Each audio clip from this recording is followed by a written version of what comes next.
Hello everyone, आप सभी का स्वागत है बेसिक मेंटर यूट्यूब चैनल पे। आज का इंडियन पॉलिटिकल क्लास के अंदर हम लोग डिस्कस करेंगे वाइस प्रेसिडेंट और काउंसिल ऑफ मिनिस्टर के बारे में। ये क्लास नंबर 10 है, बाकी क्लास का लिंक आप सभी को डिस्क्रिप्शन बॉक्स में मिल जाएगा।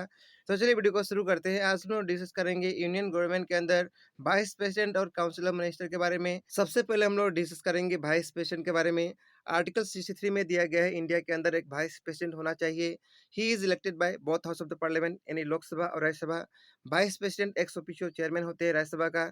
आर्टिकल 64 में मेंशन किया गया है। प्रेजेंट में वाइस प्रेसिडेंट का सैलरी है 4 लाख रुपीस। सबसे पहला vice president doctor Sarvepalli Radhakrishnan. Present में जो वाइस प्रेसिडेंट है उनका नाम है एम वेंकैया नायडू। इसके बाद नेक्स्ट हम लोग काउंसिल ऑफ मिनिस्टर के बारे में जानेंगे। Article 74 of the constitution states that there shall be council of minister, जिसका हेड प्राइम मिनिस्टर होंगे। It is compose of all union minister, the prime minister, cabinet minister, minister of state and deputy minister. इसके अंदर 3 rank का minister होते हैं, cabinet minister, Minister of State or Deputy Ministers. The other ministers shall be appointed by President on the advice of Prime Minister under Article 75(1). यानी बाकी जितना भी minister है उनका अपॉइंटमेंट प्रेसिडेंट ही कराते हैं, लेकिन किसका एडवाइस से? प्राइम मिनिस्टर का। A minister must be member of either house of the parliament or be elected within 6 months of assuming office under Article 75(5). The council of ministers is collectively responsible to Lok Sabha. It means the Lok Sabha can be removed the council of minister from the office by passing no confidence motion.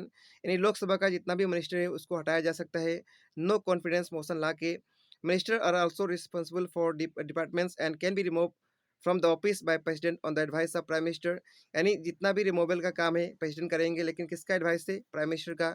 The prime minister is the head of government. Prime minister government का head होते हैं और head of council minister, और council minister का भी head होते हैं। The prime minister is appointed by president on the basis of his being elected of the majority party in the Lok Sabha.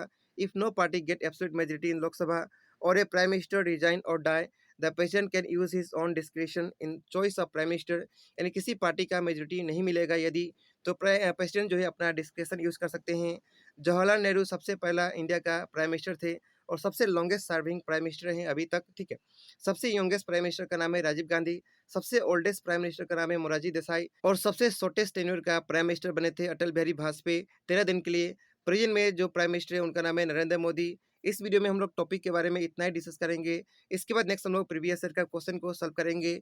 सबसे पहला क्वेश्चन है, the resolution for removing vice president of India can be moved in. तो कहाँ move किया जा सकता है? राज्यसभा में, सिर्फ राज्यसभा के अंदर। तो इस क्वेश्चन का सही आंसर होगा ऑप्शन नंबर 2। इसके बाद नेक्स्ट क्वेश्चन है, who is ex officio chairman of Rajya Sabha. Rajya Sabha का एक्स ऑफिशियो चेयरमैन कौन होते हैं? वाइस प्रेसिडेंट ऑफ इंडिया होते हैं। तो सही आंसर होगा ऑप्शन नंबर 3। इसके बाद नेक्स्ट क्वेश्चन है, the tenure of vice president is for how many years.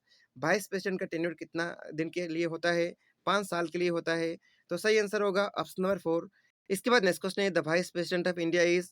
Vice president of India का इलेक्शन कैसे होता है? Elected by member of Lok Sabha and Rajya Sabha, यानी both house of the parliament election के अंदर पार्टिसिपेट करते हैं। तो इस क्वेश्चन का सही आंसर होगा ऑप्शन नंबर 1। इस वीडियो में हम लोग इतना ही डिस्कस करेंगे। इस वीडियो का पीडीएफ आप सभी को टेलीग्राम ग्रुप में मिलेगा। मिलेंगे नेक्स्ट वीडियो में। Thank you so much.